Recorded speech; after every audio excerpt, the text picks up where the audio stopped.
Уважаемые дамы и господа, прежде всего сердечно приветствую вас в Кремле на торжественной церемонии вручения верительных грамот. Наша встреча проходит в самом начале Нового года, когда все мы строим планы на будущее и, конечно, хотим надеяться, что трудности и невзгоды, взаимные обиды, конфликты останутся в прошлом. Пользуясь случаем, хотел бы от всей души пожелать вам, вашим семьям и народам представляемых вами государств благополучия и успехов в наступившем 2026 году. Думаю, вы согласитесь, что одним из ключевых факторов устойчивого развития и процветания человечества является международное сотрудничество. В современном, многообразном и взаимосвязанном мире именно от способности государств к созидательному взаимодействию напрямую зависит всеобщая стабильность и безопасность. И открытое, честное партнерство предоставляет возможности для решения общих, даже самых непростых проблем. Недаром говорят, мир не наступает сам, его строят, причем каждый день. Мир требует усилий, ответственности и осознанного выбора. Актуальность этого очевидна, особенно сейчас, когда ситуация на международной арене все больше и больше деградирует. Мне кажется, с этим никто не будет спорить. Обостряются застарелые конфликты, возникают новые серьезные очаги напряженности. При этом дипломатия, поиск консенсуса и компромиссных развязок все чаще подменяются односторонними, причем весьма опасными действиями. И вместо диалога между государствами звучит монолог тех, кто по праву сильного считает допустимым диктовать свою волю, поучать жить и отдавать приказы. Десятки стран в мире страдают от неуважения их суверенных прав, от хаоса и беззакония, и не обладают силой и ресурсами, чтобы постоять за себя.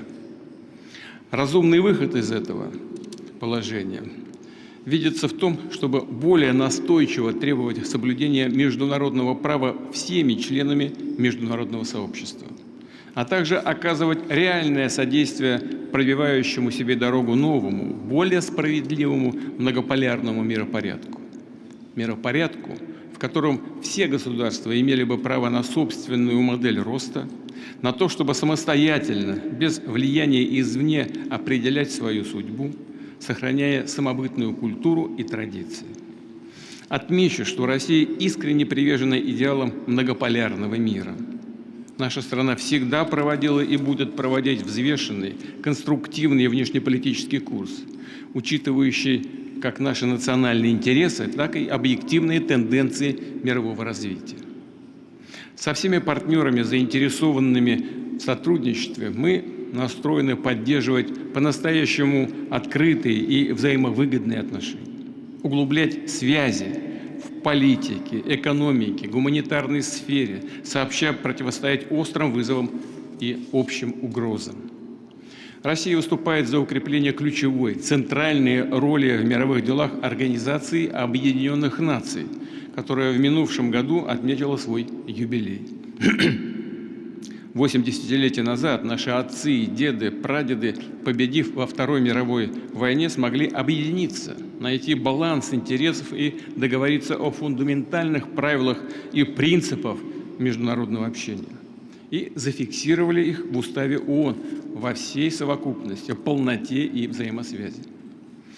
Императивы этого основополагающего документа, такие как равноправие, уважение суверенитета, невмешательство во внутренние дела, разрешение споров путем диалога, и сейчас востребованы как никогда. И главное, нужно исходить из того, что безопасность должна быть действительно всеобъемлющей, а значит равной и неделимой. И она не может быть обеспечена для одних за счет безопасности других. Этот принцип зафиксирован в основополагающих международно-правовых документах. Пренебрежение этим базовым, жизненно важным принципом ни к чему хорошему никогда не приводило и не приведет. Это наглядно показал и кризис вокруг Украины, ставший прямым следствием многолетнего игнорирования справедливых интересов России и целенаправленного курса на создание угроз нашей безопасности, на продвижение к российским границам блока НАТО, вопреки данным нам публичным обещаниям. Я хочу это подчеркнуть. Вопреки данным нам публичным обещаниям. Напомню, что Россия неоднократно выступала с инициативами построения новой, надежной и справедливой архитектуры европейской и глобальной безопасности. Мы предлагали варианты и рациональные решения, которые могли бы устроить всех в Америке, Европе, Азии, во всем мире. Считаем, что к их предметному обсуждению стоило бы вернуться, чтобы закрепить те условия, на которых может быть достигнуто и чем скорее, тем лучше, мирное урегулирование конфликта на Украине. Именно к долгосрочному и устойчивому миру, надежно обеспечивающему безопасность всех и каждого, и стремится наша страна. Не везде, в том числе в Киеве и поддерживающих его столицах, к этому готовы. Но мы надеемся, что осознание такой необходимости рано или поздно придет. Пока же этого нет, Россия продолжит последовательно добиваться поставленных перед собой целей. Вместе с тем, еще раз подчеркну и прошу вас учитывать в своей деятельности, что Россия всегда открыта к выстраиванию равных и взаимовыгодных отношений со всеми международными партнерами во имя всеобщего процветания, благополучия и развития. Уважаемые дамы и господа, на сегодняшней церемонии присутствуют послы 32 государств, каждый из которых является деятельным членом ООН и вносит свой вклад в решение насущных проблем мировой повестки дня. Многие из вас представляют страны, являющиеся стратегическими партнерами и союзниками России, с которыми нас объединяют узы дружбы, сотрудничества и взаимной поддержки, и с которыми мы вместе активно работаем в рамках крупных международных и региональных структур. Уверен, посол Бразилии согласится, что наши два государства, стоящие у истоков создания БРИКС, являются последовательными единомышленниками в том, что касается формирования действительно справедливого многополярного мироустройства. Сотрудничество России и Бразилии поступательно развивается и наполняется новыми взаимовыгодными проектами в различных областях. Как известно, буквально вчера говорил с президентом Лулой де Сильва по телефону. Эта беседа подтвердила наш общий взгляд на глобальные и региональные процессы. Эта беседа подтвердила еще раз, что во многом они совпадают или очень близки. Отмечу, что по-настоящему прочные и дружественные отношения связывают Россию с Республикой Куба. Всегда оказывали и оказываем помощь в содействии кубинским друзьям, солидарны с их решимостью всеми силами отстаивать свой суверенитет и независимость. Российско-кубинское союзничество проверено временем и основывается на искренних взаимных симпатиях народов двух стран. Совместно реализуем жизненно важные для кубинской экономики проекты в энергетике, металлургии, транспортной инфраструктуре, медицине, расширяем культурно-гуманитарные обмены. Подчеркну, что со многими странами Латинской Америки у России давно сложились тесные и конструктивные взаимоотношения. Мы всегда относились к государствам данного региона с большим уважением, как к равным и самостоятельным партнерам. Это в полной мере касается представленных здесь стран – Колумбии, Перу, Уругвая. Считаем, что у нас имеются все возможности для качественного наращивания торгово-инвестиционных и коммерческих связей, сотрудничества в сфере здравоохранения и фармацевтики, образования и подготовки кадров. В таком же духе партнерства и доверия Россия настроена и далее укреплять взаимодействие с государствами Ближнего Востока и Северной Африки. А одну из ключевых ролей в этом регионе играет дружественный России Египет, отношения с которым выстраиваются на основе договора о всестороннем стратегическом сотрудничестве. Наши страны реализуют масштабные совместные проекты, включая сооружение атомной станции Эльдаба и создание российской промышленной зоны в районе Суэцкого канала. Через месяц исполнится 100 лет установления дипломатических отношений с Саудовской Аравией. Двустороннее партнерство успешно расширяется, носит комплексный характер. Налажена тесная координация в формате ОПЕК+, что реально способствует поддержанию стабильности глобального нефтяного рынка. Приветствуем решение королевства выступить в качестве страны-гостя на предстоящем в июне Петербургском международном экономическом форуме. Важно также, что Саудовская Аравия планирует принять международный музыкальный конкурс интервидения, возрожденный по инициативе нашей страны. Связи с Ливаном и Ираком традиционно развиваются во взаимоуважительном и позитивном ключе. Наша страна неизменно выступает за поддержку единства, суверенитета, независимости этих государств и против внешнего вмешательства в их внутренние дела. Мы тесно взаимодействуем с Пакистаном, полноценным участником Шанхайской организации сотрудничества, крупнейшей региональной структуры по своему экономическому, технологическому и человеческому потенциалу. И российско-пакистанские отношения подлинно обоюдовыгодны. Государством-наблюдателем при ШОС является и Афганистан. Российско-афганское сотрудничество в последнее время приобрело заметную динамику. Этому способствовало принятое Россией в прошлом году решение об официальном признании новых властей страны. Мы искренне заинтересованы в том, чтобы Афганистан был единым, независимым и мирным государством, свободным от войны, терроризма и наркотрафика.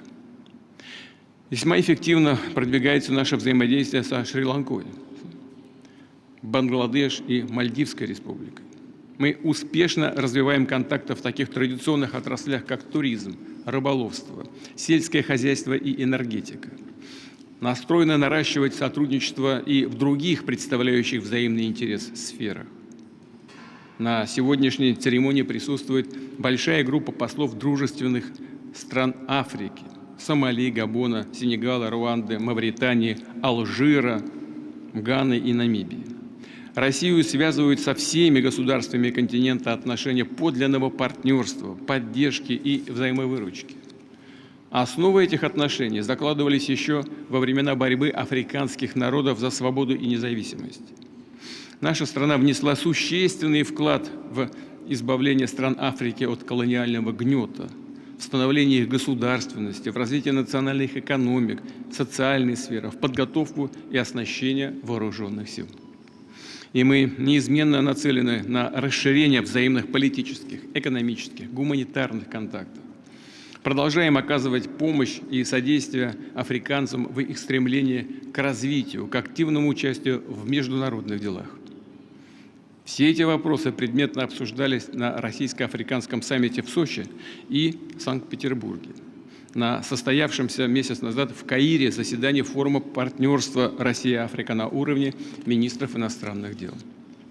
Приступаем к разработке проведения в этом году очередного третьего саммита Россия-Африка. К сожалению, во многом растрачен позитивный капитал в нашем взаимодействии с Республикой Корея.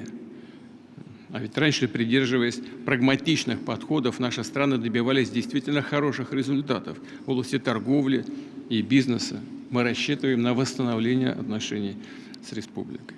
С каждым из представленных здесь европейских государств – Словении, Франции, Чехии, Португалии, Норвегии, Швеции, Австрии, Швейцарии и Италии – наши отношения имеют глубокие исторические корни, полны примеров обоюдовыгодного партнерства и обогащающего друг друга культурного сотрудничества. Нынешнее состояние двусторонних связей упомянутых стран с Россией оставляет желать лучшего.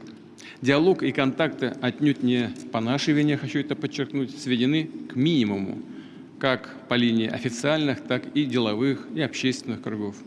Заморожено взаимодействие по ключевым международным и региональным вопросам.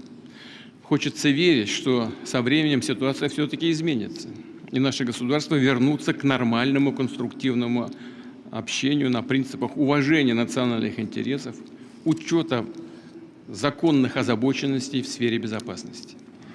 Россия была и остается привержена именно таким подходом и готова к восстановлению необходимого нам уровня отношений. В целом же, как уже не раз отмечал, мы открыты к взаимовыгодному сотрудничеству со всеми без исключения странами. И, естественно, заинтересованы в том, чтобы деятельность каждого из присутствующих здесь послов была максимально результативной. Вы можете быть уверены, уважаемые дамы и господа, что все предлагаемые вами полезные начинания получат поддержку со стороны российского руководства, органов исполнительной власти, предпринимателей и гражданского общества. Позвольте пожелать вам успехов и всего самого доброго в вашей работе. Благодарю вас за внимание.